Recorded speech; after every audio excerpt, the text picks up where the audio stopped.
Coming up on Cardinals Insider, a look back at Cardinals Hall of Fame weekend. I want to thank you guys, the fans, for all the support you guys done all through my career. I'm real humble and honored. Thank you.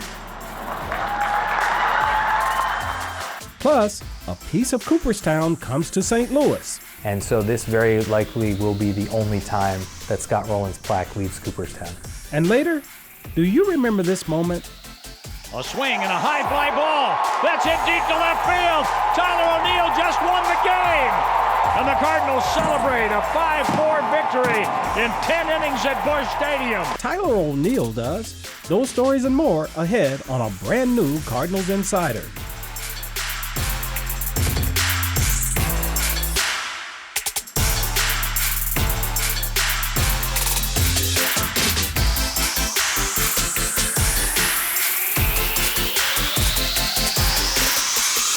Welcome to Cardinals Insider. Jose Oquendo and Max Lanier are the newest members of the Cardinals Hall of Fame. Induction Day was August 20th, and it was a special event, as always.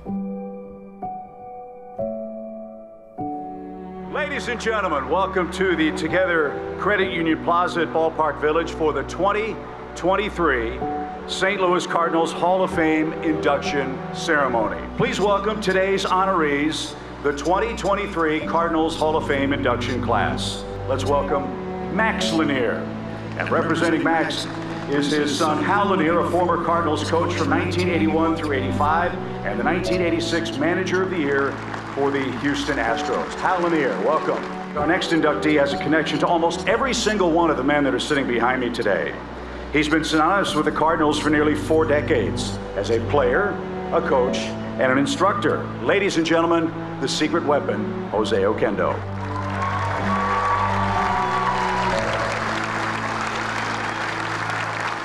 This is a very, very special day for the Lanier family and for our father, Max Lanier, to be joining the Cardinals Hall of Fame. All he talked about was the St. Louis Cardinals, his teammates, Stan Musial, his roommate, Red Shandies, Terry Moore, Enos Slower. I could go on and on. In 2007, Max Lanier passed away. But his last wishes were to be buried with a Cardinal cap beside him, and that he was. Thank you so much. As you know, I'm a little nervous about this. I don't do this normal. But I feel like a Sunday game. Those are the days that this guy behind me take days off, and I have to step in. So I guess I'm stepping in. I want to thank Tony, who brought me back to St. Louis as a coach. When he first asked me twice, I told him, no, I'm not going to coach in the major leagues. Because my passion was teaching the young guys in the minor leagues.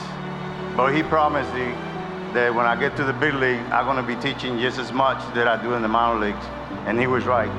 I want to thank you guys, the fans, for all the support you guys done all through my career. I'm real humble and honored. Thank you. The individuals inducted today represent the best the Cardinals organization has to offer both on and off the field. They join elite company in a group of men that have defined the tradition of Cardinals baseball. Our 2023 St. Louis Cardinals Hall of Fame induction class. Max Lanier, represented by his sons Hal and Terry, and Jose Oquendo.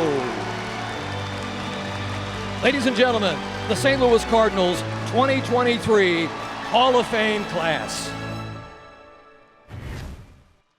Scott Rolen was in town for the Cards Hall of Fame weekend, and of course, he's now a member of the Cardinals and National Baseball Hall of Fame. His Cooperstown plaque came to St. Louis to celebrate. On this Cardinals Hall of Fame weekend, tonight we celebrate Scott's induction into baseball's shrine. John Shostakofsky, Vice President of Communications and Content at the National Baseball Hall of Fame and Museum. It's been a very special trip, something that doesn't happen very often, but we're here with Scott Rolen's Hall of Fame plaque.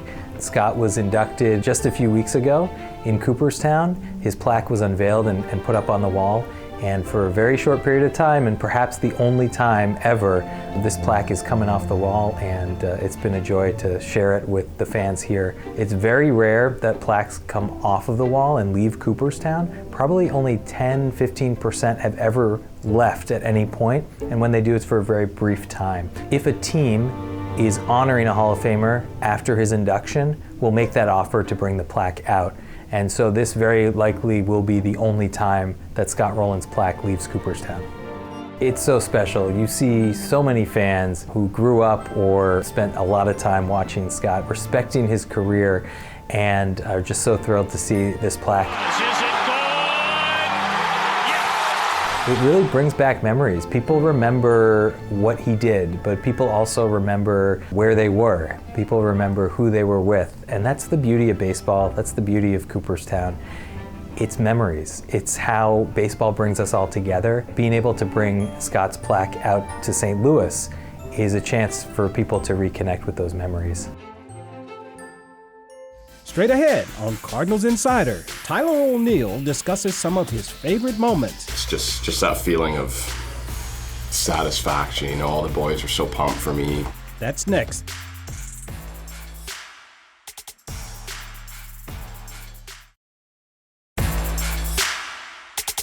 Tyler O'Neill has speed and power, and that mix has produced a few memorable moments. We hear about some of those in this week's Picture This. Swing and a high fly ball. That's hit deep to left field. Tyler O'Neill just won the game. And the Cardinals celebrate a 5-4 victory in 10 innings at Busch Stadium. Yeah, that was crazy. That's obviously my walk-off, my debut year. That was a crazy time. You know, we were pushing for the playoffs later in September. You know, I got a hang curveball and I tagged it. It's just that feeling of satisfaction. You know, all the boys were so pumped for me. Had a heck of a time rounding the bases. You know, it's just so special, and I definitely remember that pretty vividly now. Congratulations, Paul, Tommy, Nolan, Tyler, and Harrison, as well as the entire Cardinals, on your golden achievements and for being recognized as the finest in the field.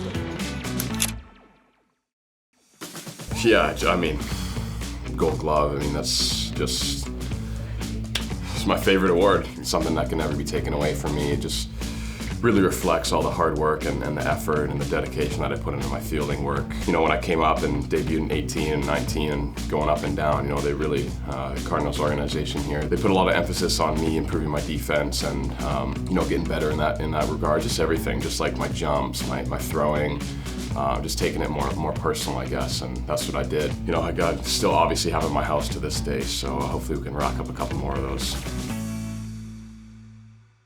Coming up, we look back on a signature moment from Waino's career. You don't want to miss it. Tommy, good game today. Tell me, how did you become such a great switch hitter? Saw you once in high school.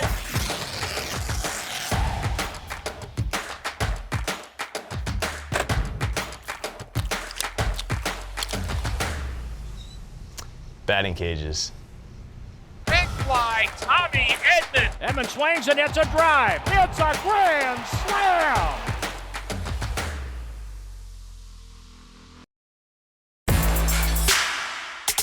The Cardinals and Pirates battled to a decisive fifth game in the 2013 NLDS. Waino started and finished the 6-1 Cardinals victory. Let's take a look at this legendary moment in Waino's career.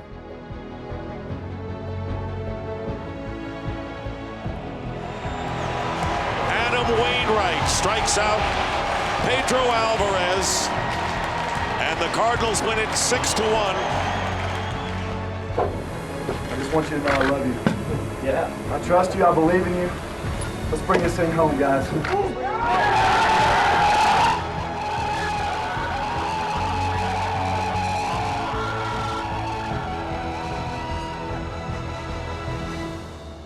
Last month, the Cardinals traded several mainstays for prospects who may help shape the coming years in St. Louis. Here's a look at those players and the organizational depth they deliver.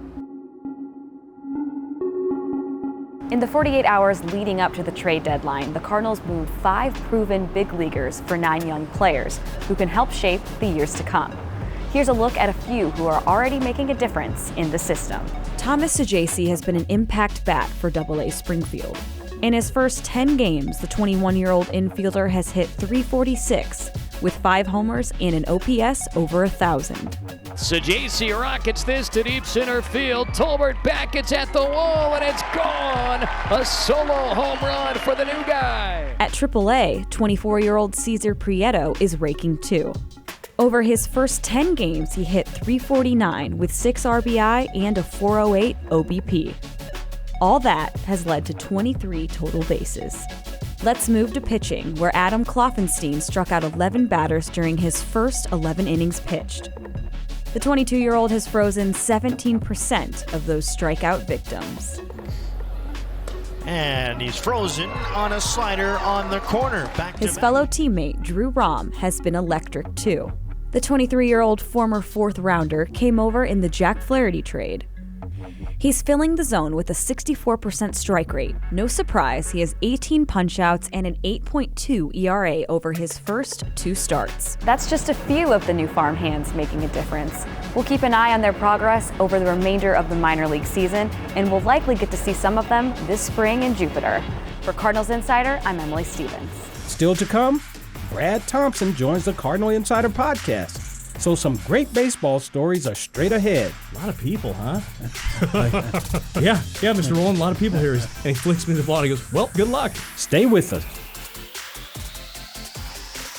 Beginning. And there it goes! You've witnessed the end.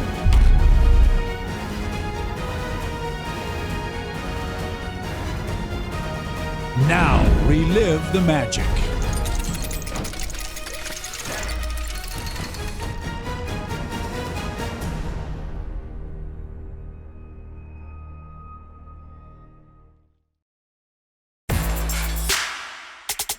The Cardinals Insider podcast releases on the first of the month all baseball season.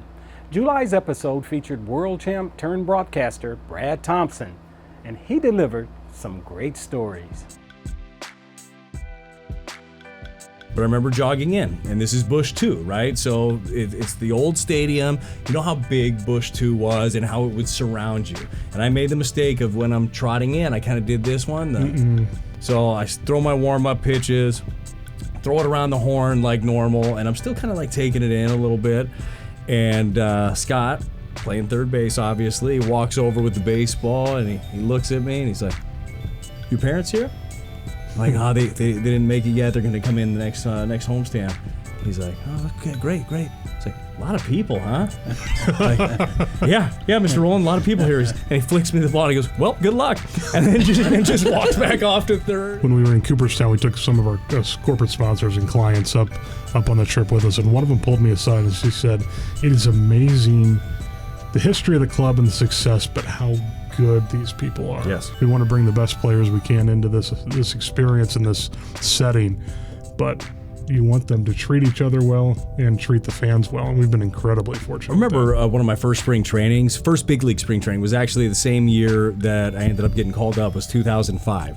And I will never forget how kind and gracious when it was my first time getting to meet a guy like Red Shane and spend time like talking about my family, where I'm from, like what I'm into. He made fun of me because I don't hunt, like stuff and seeing Lou Brock. I'm walking out and there's Lou freaking Brock Sweetest right there, man ever. walking out to the field.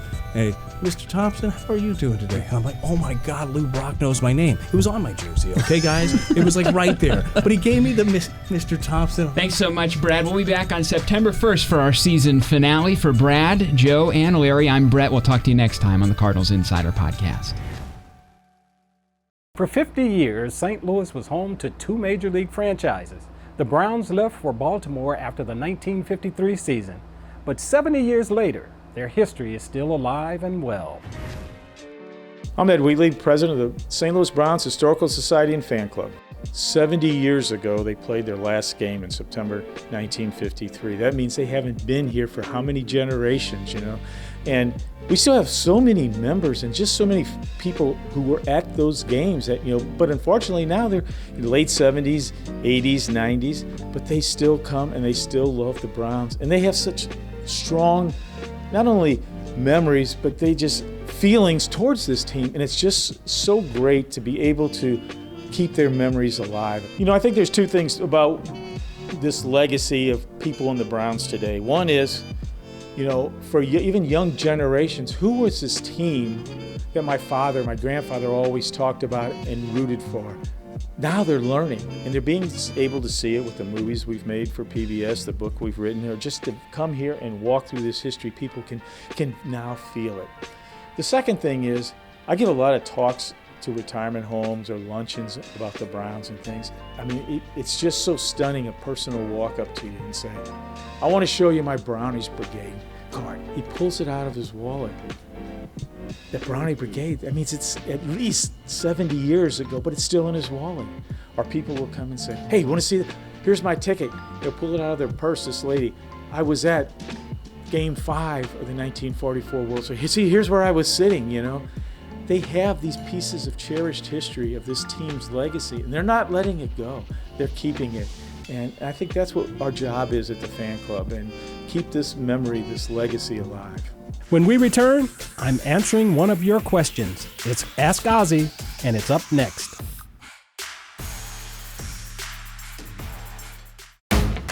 Cardinals Insider is a team effort, and that includes you. We'd love to hear from you. To get in touch with the show, head on over to cardinals.com/insider and click on the Contact Us tab.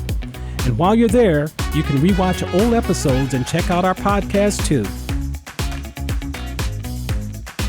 Newt News. I'm Lars Newpark. It's all at cardinals.com/insider.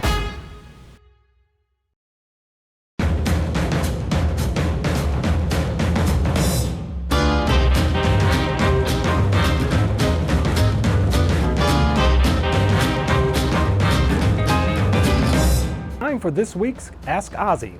Elliot in Manchester, Missouri asks, where was your favorite place to play on the road? Elliot, we have places that we call our rest stops. And that stop for me was Pittsburgh. Now, when you play every day, it's hard to keep up with, where you're the most successful. But that was a place where I felt that, I could sleep most of the day and get my rest. Well, one of the toughest ballparks to play in, of course, was Candlestick. Because it was so windy, you always had the elements. The wind was always blowing in your eyes, so your eyes were always watering. So Candlestick, and believe it or not, Wrigley was tough to play in as well, because fans were right on top of you, and that wind could also blow in there. And anytime you have wind, it can change the game at any second. But you keep yourself prepared for anything, and especially when balls go up in the air. We talk about, as players, we talk about communication being very, very important, because sometimes it's hard to hear too when the ball's in the air and you're yelling straight up. And I can remember a couple instances that I had with outfielders playing in San Francisco because it was so tough to hear. Thanks for the question, Elliot. If you want to submit a question, head on over to cardinals.com/insider and click the Ask Ozzie tab. But for now, don't go anywhere. There's more Cardinals Insider after the break.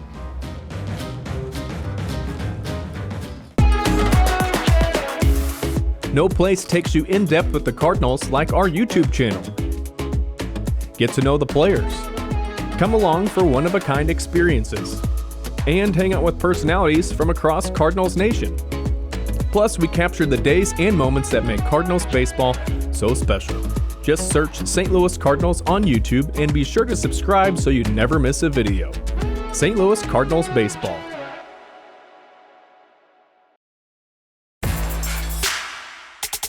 Jordan Walker entered his rookie season with lots of fanfare, and he's certainly delivered. Let's take a look at some of the rookies' best moments during this week's Redbird Reels.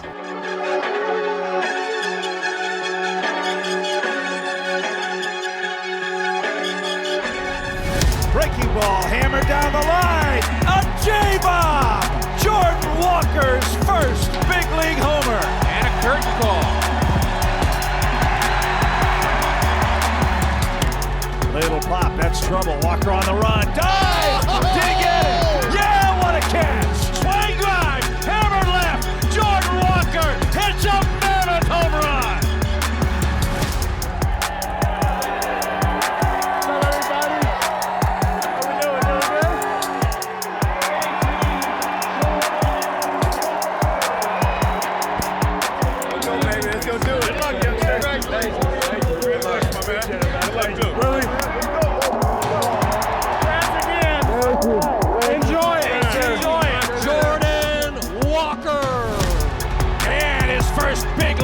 is a bullet up the middle.